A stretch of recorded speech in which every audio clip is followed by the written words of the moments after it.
चल अल्लद अल्लद जाऊ दे तुझं लग्नाला झुला, तुझ्या पाठी पाठी मी सदा मग कसली फिकीर तुला. हे गाणं इंस्टाग्रामवर ऐकलं, कविता असावी कदाचित ती छोटीशी, पण तिचा त्यातला आवाज आणि त्यातले ते शब्द इतके सुंदर मनाला जाऊन एकदम भिडले की त्याच्यावरती मी रील बनवण्यापासून स्वतःला अडवू शकते. खूप सुंदर शब्द आहेत, म्हणजे झुलासारखं तुझा जो भरभराट होऊ देत आणि मी तुझ्या पाठीशी सदा उभा आहे असं कोणतरी सांगते. आणि त्या याच्यावरती शब्द आहेत ना, ते कुठल्याही प्रसंगाला अतिशय चपकल बसतात. इतकं सुंदर शब्द, मला फार आवडले ते शब्द, ज्याने कोणी लिहिले असतील. Hats off. खूप सुंदर शब्द आहेत ते. आणि त्यानंतर मला माझ्या वाचनामध्ये हरिवंशराय बच्चन यांची एक कविता आली. तशी ती कविता बऱ्याच जणांनी म्हटलेली पण आहे आणि ऐकलेली पण आहे, पण मला आवडली म्हणून मी पुन्हा एकदा ती सादर करत आहे.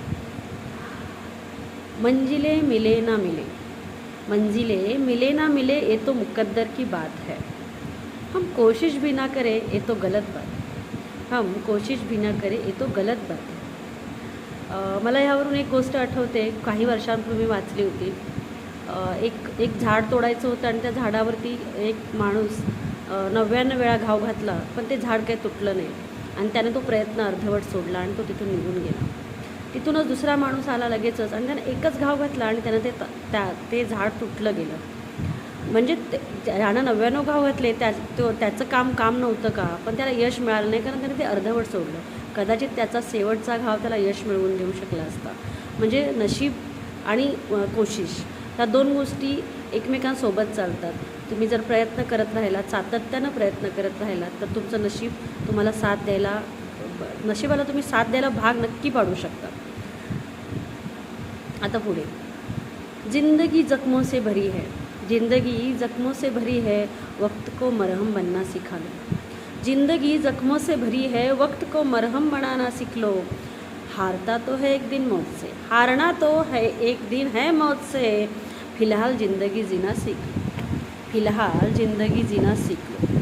आपण ना सतत भविष्याच्या चिंतेने ग्रासलेलो असतो आणि वर्तमान काळात जगणं आपलं राहून जातं. हे ज्या शब्दांमधून व्यक्त होतं. जेव्हा जेव्हा अशा काही कविता किंवा असे काही शब्द जेव्हा आपल्या समोर येतात आणि जेव्हा आपण त्याच्यामध्ये गुंततो, भावनिकदृष्ट्या गुंततो, मनानं गुंततो, त्या शब्दांच्या मागची भावना आपण लक्षात घेतो, तेव्हा आपल्याला आयुष्यात जगण्याची एक वेगळी ऊर्जा मिळत असते.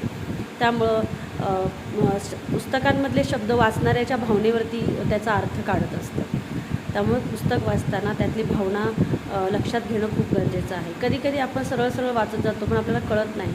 तर जेव्हा दुसऱ्याकडून एखाद्याकडून त्याचा अर्थ समजतो तेव्हा आपल्याला वाटतं, अरे आपण हे वाचलं होतं पण आपल्याला हा अर्थ कळला नव्हता त्यावेळेला, पण आत्ता हा त्याचा अर्थ वेगळ्या अर्थानं आपल्यासमोर येतो. तर असं हे सगळं झुल्यासारखं आयुष्य आहे. एकदा खूप खूप खूप वर जातं, खूप खूप खूप खाली येतं आणि त्याची मजा घेण्यातच आयुष्य त्याची जर मजा घेता आली ना, तर त्याच्यासारखं आनंदी जीवन जगण्याचा गुरुमंत्र असू शकत नाही.